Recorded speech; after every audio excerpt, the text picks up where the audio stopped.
بسم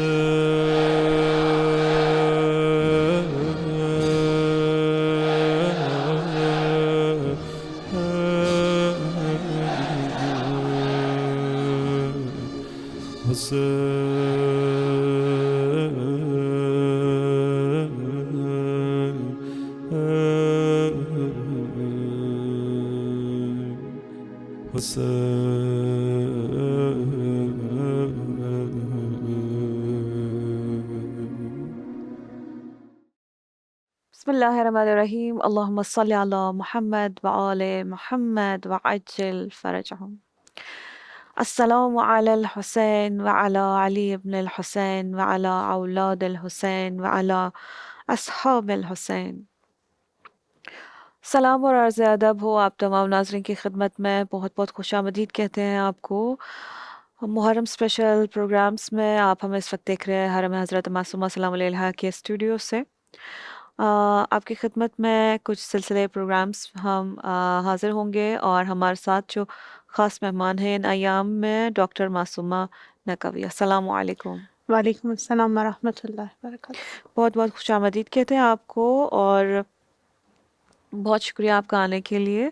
اور سب سے پہلے اس ایام کے حوالے سے آپ کی خدمت میں تعزیت عرض کرتے ہیں. آپ کا بہت بہت شکریہ. پروردگار عالم آپ کی توفیقات میں اضافہ فرمائے، اور اس حالت میں آپ جو جہاد کر رہی ہیں پروردگار عالم کی بارگاہ میں مقبول ہو.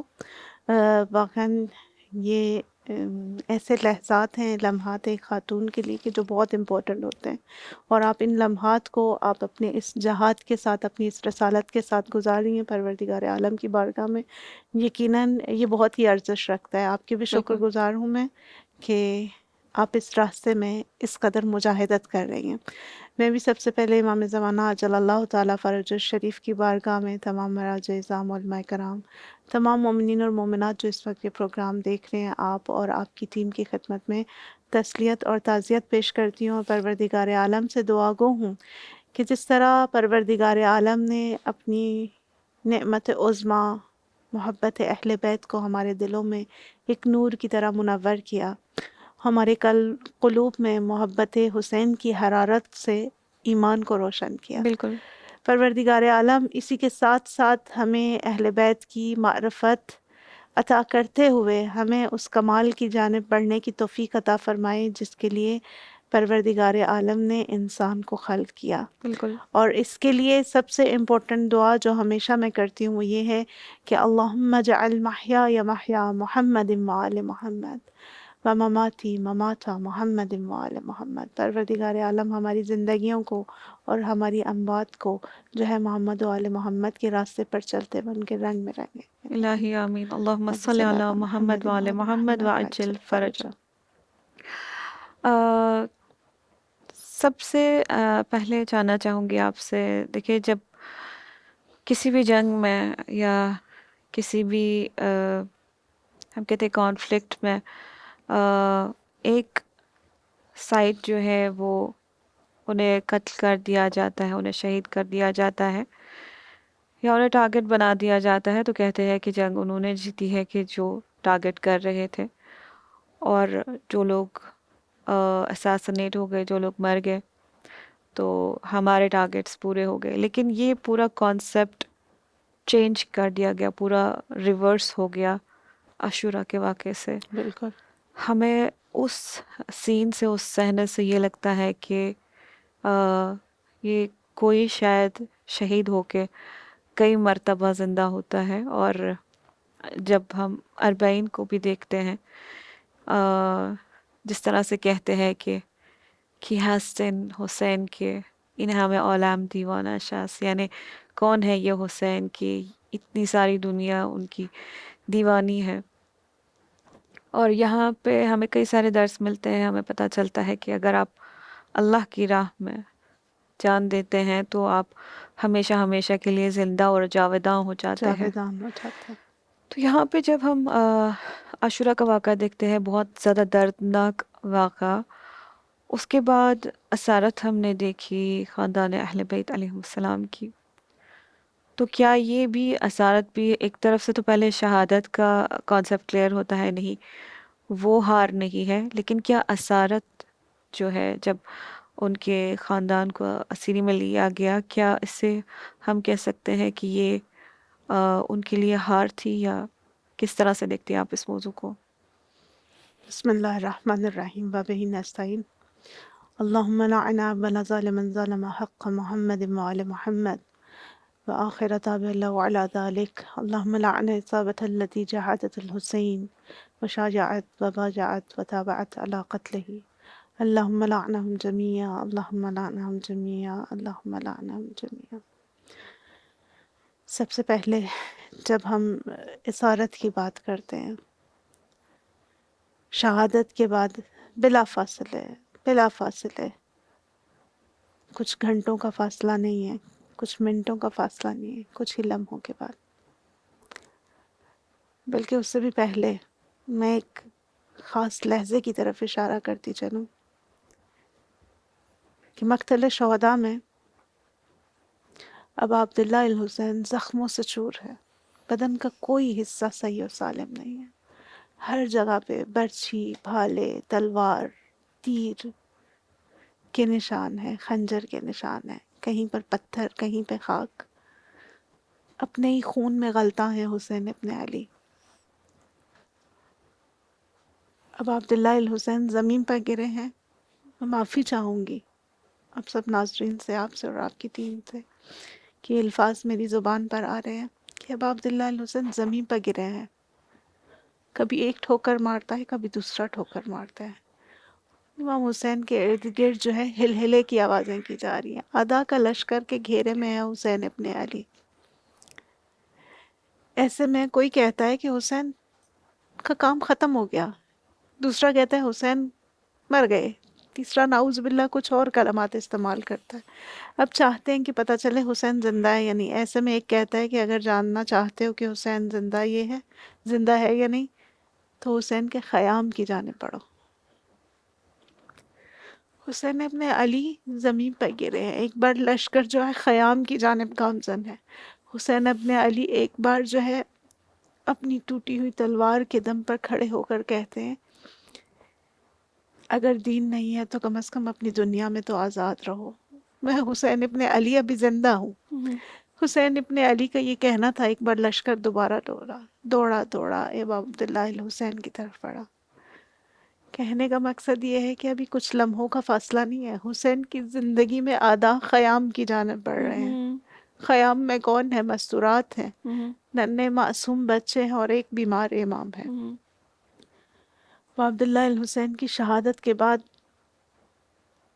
یزید کے لشکر نے خیام حسینی کے اوپر حملہ کیا، جو سمجھ میں آیا، جو دکھا، خیام کے ستون تک غنیمت کے طور پر نکالنے شروع کر دیے۔ بنات رسول کے سروں سے رداؤں کو مال غنیمت کے طور پر اتار لیا گیا،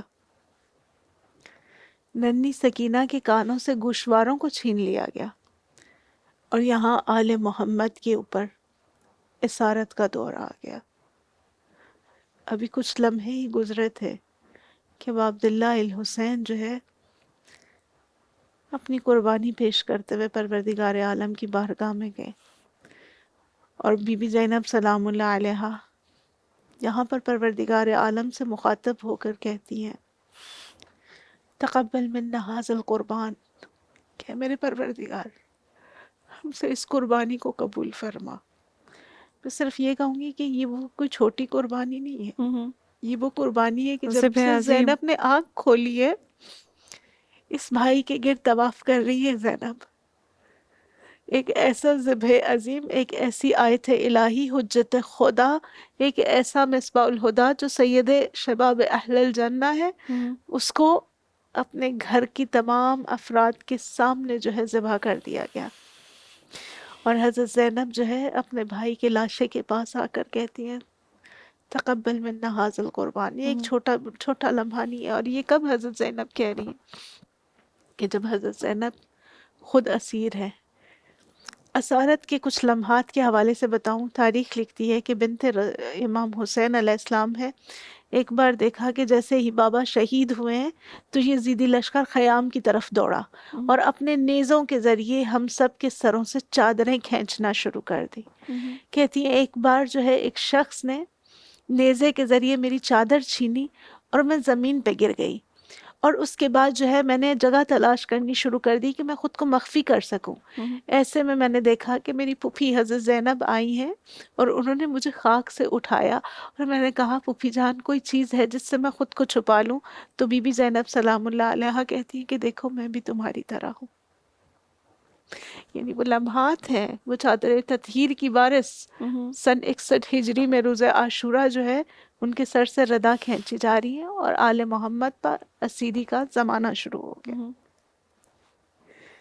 صرف یہ کہوں گی اپنی تمام ان بہنوں کے لیے، بیٹیوں کے لیے، ماؤں کے لیے، تمام مستورات کے لیے جو زینب کی چادر کو روتی تو ضرور ہیں لیکن سر پر اس ردائے زینب کو نہیں لیتی.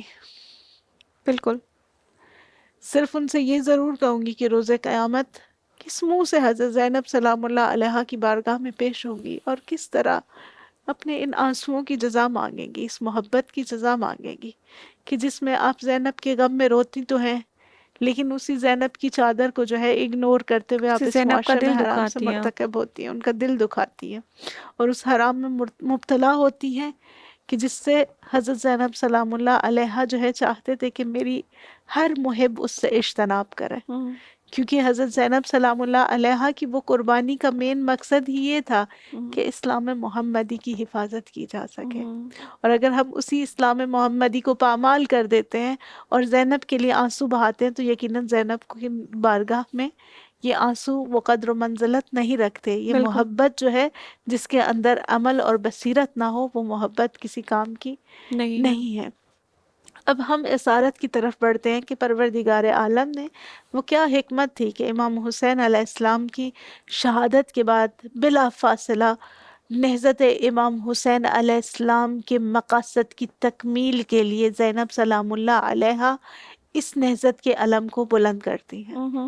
اس کا سب سے بڑا ریزن یہ تھا کہ حضرت زینب سلام اللہ علیہا جو ہے اس دن کے لیے نہ صرف خلق کی گئی، تربیت کی گئی، نہ فقط زینب بلکہ میدان کربلا کے اندر موجود تمام بچے، تمام خواتین اس دن کے لیے اس دنیا میں موجود تھی اور اس مقصد کے لیے جو ہے پروردگار عالم نے ان کا انتخاب کیا اور ان کو اس اعزاز سے بخشا. دشمن یہ سمجھتا تھا کہ اہل محمد کو جو ہے اسیر کرنے کے بعد، ان کے سروں سے ردائیں کھینچنے کے بعد، ان کو کوچے بازار میں گھمانے کے بعد ہمیں یہ لگے گا کہ ہم نے اپنی نصرت کو پورے زمانے پر جو ہے اس کو واضح کر دیا. بالکل. اور اپنی نصرت کا جو ہے ہم نے جشن منا لیا، لیکن اس کو یہ معلوم نہیں تھی کہ آج جو قیدی ہیں، آج جو اسیر ہیں، یہی سب سے بڑی جو ہے ان کے لیے ایک ایسا ہتھیار بنے گا جو تمہاری اس ظاہری نصرت کو تباہ و برباد کر کے رکھ دے گا. بالکل صحیح. اور اللہ نے اس نہضت حسینی کو ہمارے قوم میں اکثر بڑے علماء استاد انصاریان، آغا پناہیان اور آغا جو ہے استاد مسعود علی، یہ سب جب پڑھتے ہیں مجالس میں تو وہ کہتے ہیں کہ اکثر ان کے بیانات میں یہ ہوتا ہے کہ قیام عاشورہ کا مقصد فقط خون حسینی تک نہیں تھا. اگر خون حسینی تک یہاں پر یہ معاملہ ختم ہو جاتا اور یہاں پہ اسارت کا سلسلہ آگے نہ بڑھتا تو یہ قیام حسینی کبھی بھی جو ہے یوں اپنے مقصد تک نہ پہنچ جاتا. بالکل. کبھی بھی اپنے اس مقصد تک نہ پہنچتا کہ جس میں جو ہے دین ناب محمد مصطفیٰ صلی اللہ علیہ وآلہ وسلم کی حفاظت کی جاتی، جہاں حق اور باطل کے درمیان فرق کو واضح کیا جاتا. بالکل. یہ اسارت تھی کہ جس نے اس فرق کو جو ہے پوری دنیا کے اوپر واضح کر دیا.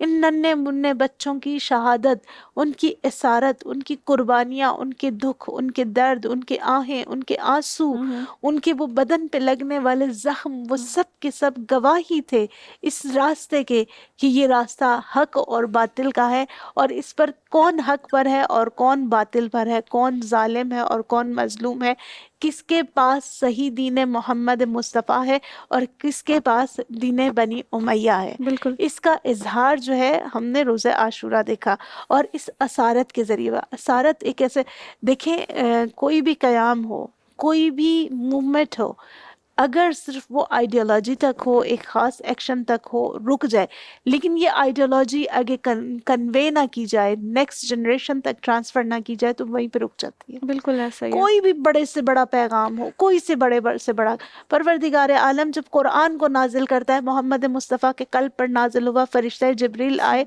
آیات نازل ہو رہی ہیں، یہاں پر رکی نہیں ہے، بلکہ حضرت محمد مصطفیٰ صلی اللہ علیہ وآلہ وسلم ارواحنا فدا نے کیا کیا کہ اصحاب کو حفظ کرنے کی طرف جو ہے ترغیب دلائی کہ حفظ بالکل کرو، نہ بالکل صرف ترغیب دلائی بلکہ اس کا انتظام کیا، اہتمام کیا، اس کو لکھوایا، اس کو ثبت کیا، اور فضائل حافظان قرآن کو بیان کرنا شروع کر دیا، بالکل اصحاب صفا کو قرار دیا کہ جن کا مقصد ہی صرف یہ تھا کہ وہ قرآن کو حفظ کریں، احادیث نبوی کو حفظ کریں اور ثبت کرتے چلیں۔ دیکھیں جنہیں یہ کاتب الوحی اور حافظ کاتبان وحی، الوحی کہا حافظان جاتا ہے۔ وحی کے طور پر کہا اور جاتا ہے۔ ایک روایت میں ہے کہ امام علی علیہ السلام کہتے ہیں کہ ہر روز پیغمبر اکرم صلی اللہ علیہ وآلہ وسلم مجھ پہ ایک علم کا دروازہ کھولتے تھے، اور ہر اس دروازے میں 1000 اور دروازے علم ہزاروں ہوتے تھے، دروازے ہوتے تھے۔ اور اس کے بعد میں اتنا سیکھتا تھا، اور پیغمبر مجھے تاکید کرتے تھے کہ علی اسے ثبت کرو، اور میں نے ان سے سوال کیا کیا آپ کو ڈر ہے کہ میں ان سب باتوں کو فراموش کروں؟ تو نبی کریم صلی اللہ علیہ وآلہ وسلم کہتے ہیں کہ مجھے تمہاری میموری پہ ڈاؤٹ نہیں ہے، میں اس لیے کہہ رہا ہوں کہ انہیں ثبت کرے، کیونکہ یہ آئندہ آنے والے اماموں کے لیے جو ہے ثبت رہے یہ باتیں، جو علم کے دروازے ہم آپ پہ کھول رہے ہیں ہر روز، یہ تمام باتیں آئندہ آنے والے اماموں کے لیے ثبت ہو جائے۔ بالکل ایسے۔ اور دیکھیے وہ جو امیر المومنین علی بن ابی طالب کہتے تھے سلونی قبل ان تفقدونی، کہ مجھ سے پوچھ لو اس سے پہلے کہ میں تمہارے درمیان نہ نہ رہوں۔ رہو۔ آج وہ دیکھیں وہ نعرہ پوری کائنات میں گونج رہا ہے کہ کائنات میں کسی شخص نے یہ دعویٰ نہیں کیا کہ پوچھ لو مجھ سے جو پوچھنا ہے اور ان پوچھ سے لو۔ کہا بھی گیا آخر میں کہ آپ کا سب سے بڑا ریگریٹ اس دنیا میں کیا ہے، اور وہ کہتے ہیں کہ جتنا مجھے علم تھا اتنا مجھ سے کسی نے پوچھا نہیں۔ حاصل نہیں کیا، مجھ سے پوچھنے والا کوئی نہیں تھا اس دور میں، وہ افراد موجود نہیں تھے کہ جو علی کی معرفت سے، جو علی کے علم سے جو ہے مستفیض ہو سکتے۔ جی اب ہم اسیروں کی طرف پڑھتے ہیں، جب ہم اسیروں کی طرف جاتے ہیں تو ہم یہ دیکھتے ہیں کہ یہ تلخ واقعہ صرف ایک تلخ واقعہ نہیں تھا، بلکہ وہ نہضت عاشورہ کو کنٹینیو رکھنے کا ایک حصہ تھا۔ یعنی ایک حصہ اس نہضت کا، اس تحریک کا شہادت تھی، دوسرا اس کا جو ہے پارٹ وہ اسارت تھی، اور اسارت یہ وہی پیام رسانی ہے، یہ وہی تبیین ہے، یہ وہی تبلیغ ہے جو ہمیں عاشور کے دن دکھائی دیتی ہے۔ عاشور کے بعد 11 محرم سے شروع ہو گئی۔ سب سے پہلی بات میں آپ کو سسٹر زینب بتاؤں، سب سے پہلی مجلس ابا عبداللہ الحسین اسی دن برپا کی گئی۔ کس کے تھرو؟ جناب زینب سلام اللہ علیہا کے تھرو، امام سید الساجدین کے تھرو، جہاں پر نہ صرف تبلیغ کی جا رہی ہے، تبیین کی جا رہی ہے، مظلومیت بیان کی جا رہی ہے، مصائب پڑھے جا رہے ہیں، تاکہ کیا آپ کو کیا لگتا ہے کہ یزیدی لشکریوں کے سامنے زینب سلام اللہ علیہا کے آنسو، وہ جو قاتلین ابا عبداللہ الحسین تک کس قدر اثر رکھتے ہوں گے؟ بلکہ یہ تبلیغ ان چند افراد کے لیے نہیں تھی، بلکہ صدیوں کے لیے تھی، بالکل اور ایسا اس ہی۔ کی تاثیر جو ہے صدیوں کے اوپر محیط تھی۔ اور جی آج ہم دیکھ رہے ہیں کہ ایک ایک سٹیٹمنٹ، ایک ایک جملہ، خطبے کے وہ تمام الفاظ، راستے کی وہ تمام سختیاں اور صعوبتیں تاریخ میں کچھ اس طرح سے ضبط ہیں کہ آج 1400 سال گزرنے کے باوجود جو ہے ہم ان سے مستفیض ہوتے ہیں اور اس کو اپنے لیے مشعل راہ قرار دیتے ہیں۔ یا یعنی اتنا ویژن تھا کہ آئندہ کو دیکھ رہے تھے، مستقبل جی کو دیکھ رہے تھے۔ یزیدی لشکر سے خطاب کیا جا رہا ہے، محدود کوفیوں درس سے نہیں خطاب ہے، کیا جسے جا رہا ہے، کہتے ہیں فراتر از زمان اور فراتر زمان و از مکان۔ مکان۔ یعنی ہم سب کو بی بی نے مد نظر رکھتے ہوئے ان مصائب کو بیان کیا، ہم سب کو مد نظر رکھتے ہوئے بی بی تبیین کر رہی ہیں، حق اور باطل کے راستے کو بیان کر رہی ہیں۔ کاش ہم میں سے ہر شخص جب تاریخ کو پڑھے، جب عاشورہ کے مصائب کو سنے، وقائع کو سنے، بی بی کے خطبات کو سنے، تو سمجھے کہ بی بی مجھے مخاطب کر کے مجھے بتا رہی ہیں۔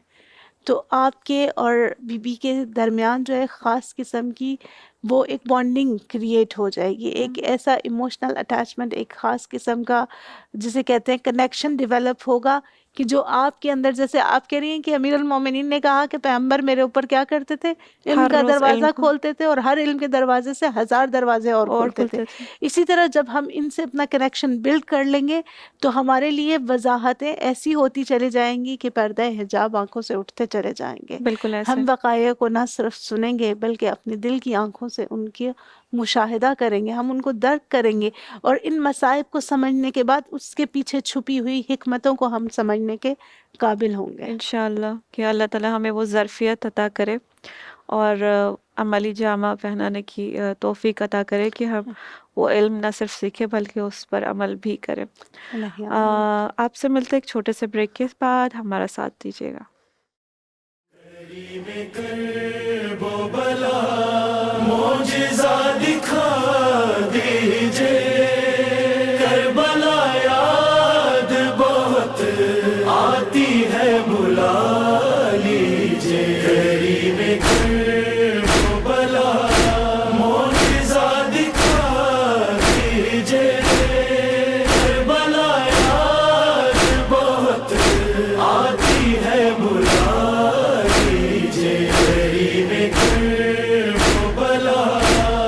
حسین آپ جو چاہیں تو کچھ نہیں مشکل، تڑپ رہا ہے بہت کربلا کی یاد میں دل، تڑپ رہا ہے بہت کربلا کی یاد میں دل، پھر ایک بار مجھے کربلا دکھا دیجئے، کربلا یاد بہت آتی ہے بلا لیجئے، کریم کرب و بلا معجزہ دکھا دیجئے، کربلا یاد بہت آتی ہے بلا لیجئے، کریم کرب و بلا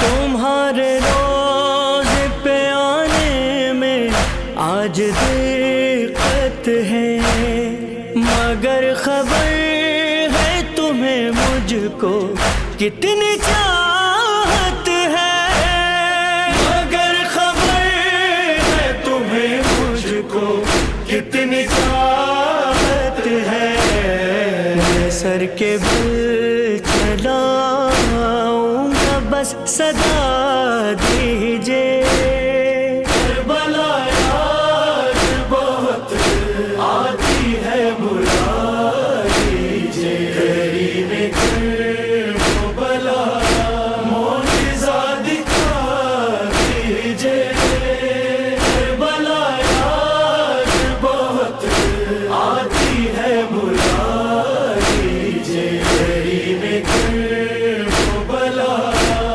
میرے خیال میں جب آئے دو کٹے بازو، علم کو دیکھ کے آنکھوں میں آ گئے آنسو، علم کو دیکھ کے آنکھوں میں آ گئے آنسو، تڑپ رہا ہوں علمدار سے ملا دیجئے، کربلا یاد بہت آتی ہے بلا لیجئے، کریم کرب و بلا معجزہ دکھا دیجئے، کربلا یاد بہت آتی ہے بلا لیجئے، کریم کرب و بلا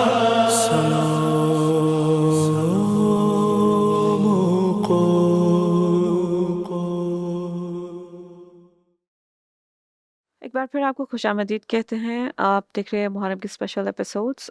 ہمارے ساتھ ہے ڈاکٹر معصومہ بۃ النقوی۔ تو ہم بات کر رہے تھے اسیری کی، اور ہم نے یہ دیکھا کہ کربلا میں آپ نے کہا کہ قیام مختلف قسم کے تھے، نہ صرف میدان میں لڑنا تھا، شہید ہونا تھا، بلکہ یہ اسیری بھی ایک قسم کا قیام تھی۔ اور کئی سارے اسکالرس یہ کہتے کہ اگر یہ نہیں ہوتا تو پیام حسین جو ہے، پیام عاشورہ، شاید ہم تک اس طرح نہیں پہنچ ہی نہ پہنچتا۔ پاتا۔ جس طرح سے ایک شاعر بھی بہت خوبصورت کہتے ہیں کہ کربلا در کربلا می ماند اگر زینب نبود، کربلا کربلا میں ہی رہ جاتا کہ اگر حضرت زینب سلام اللہ علیہا نہ ہوتی۔ حضرت زینب سلام اللہ علیہا کا ذکر ہوا تو یہاں پہ آپ سے کہنا چاہوں گی کہ ہم اسیروں کی بات کریں اور حضرت زینب سلام اللہ علیہا کا اوور آل رول جو دیکھتے ہیں اس نہضت حسینی میں، وہ ایک بے مثال رول ہے۔ اور ہر ایک جو سٹیپ بائی سٹیپ ان کا قیام ہے، ان کی تبیین ہے، وہ ایک سیپریٹ ایپیسوڈ ڈیزرو کرتی ہے۔ بالکل ایسا۔ لیکن یہاں پہ کیونکہ اسیروں کی بات ہو رہی ہے اور حضرت زینب سلام اللہ علیہا کا نام بھی آ گیا، میں چاہوں گی آپ یہ بیان کریں کہ اس اسارت میں حضرت زینب سلام اللہ علیہا کی سب سے بڑی رسپانسبلٹی کیا تھی؟ دیکھیں، جب بی بی زینب سلام اللہ علیہا کے حوالے سے بات ہوتی ہے تو میں یہ کہوں گی کہ دیکھیں، عاشور کے دن میں امام حسین علیہ السلام کی شہادت کے بعد ہی ساری ذمہ داری حضرت زینب سلام اللہ علیہا کے کندھوں پر آ جاتی ہے۔ امام سید الساجدین بیمار ہیں اور ان کی جان کو خطرہ ہے۔ کہتے ہیں امام سجاد علیہ السلام اس سے پہلے کبھی بیمار نہیں ہوئے تھے، یہ پہلی بار تھی، اور ایسے بیمار تھے کہ امام اٹھتے تھے اور بے ہوش ہو جاتے تھے۔ اور اس کی حکمت بھی یہ تھی کہ پروردگار عالم چاہتے تھے کہ سلسلہ امامت کنٹینیو رہے، اس لیے آپ کے اوپر ایسی مریضی طاری ہوئی جس کی وجہ سے آپ اس دن اپنے امام کی نصرت کے لیے تیار نہیں ہو سکتے تھے یا میدان میں نہیں اتر سکتے تھے۔ یہ حکمت پروردگار عالم تھی۔ اور ہم وہاں پہ دیکھتے ہیں کہ امام حسین علیہ السلام کی شہادت کے بعد جہاں امام سید الساجدین کی امامت کا دن شروع ہو رہا ہے، وہیں پر امام ساجدین علیہ السلام، امام سید الساجدین جو اس وقت مریض ہیں، دشمنوں کے نرغے میں اور ہر وقت جان کا خطرہ ہے، پوری ذمہ داری جناب زینب سلام اللہ علیہا کے کندھوں پہ آ گئی۔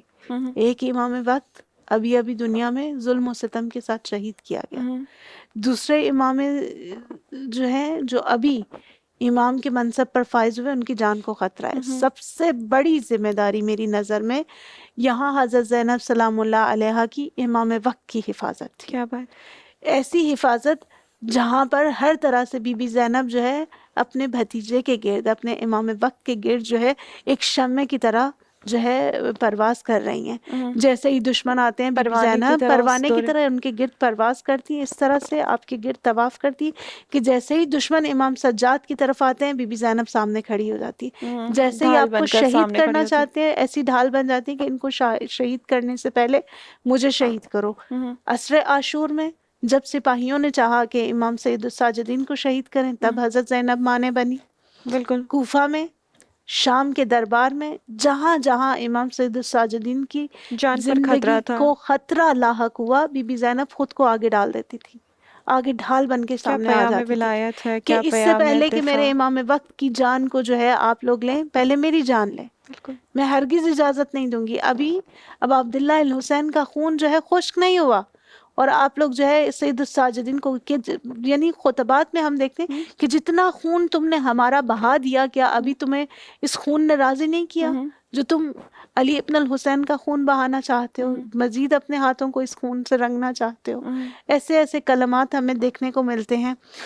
میری اپنی نظر میں بعنوان معموم میں سمجھتی ہوں کہ ان کی اس وقت سب سے بڑی ذمہ داری یہ تھی کہ اپنے امام وقت کی حفاظت کر سکے۔ کیا بات ہے! اور دوسری ذمہ آپ داری، دیکھیں نا، آج کل کے دور میں بھی خواتین سوال کرتی ہے، خاص طور پہ جہاں پہ وار لائک سچویشنز تھی، جس طرح یہاں پہ، کہ جہاں پہ خواتین سوال کرتی ہے کہ ہماری ڈیوٹی کیا ہے، ہم کس طرح سے جہاد کریں، کیا ہمارا بیٹل فیلڈ میں آنا ہی، کیونکہ اکثر جو احکام ہے وہ یہ ہے کہ ان دا فرسٹ پلیس آپ کو بیٹل فیلڈ میں نہیں آنا چاہیے۔ نہیں، آپ دفاع کے لیے آ سکتے ہیں لیکن جہاد کے لیے نہیں آپ آ سکتے آگے۔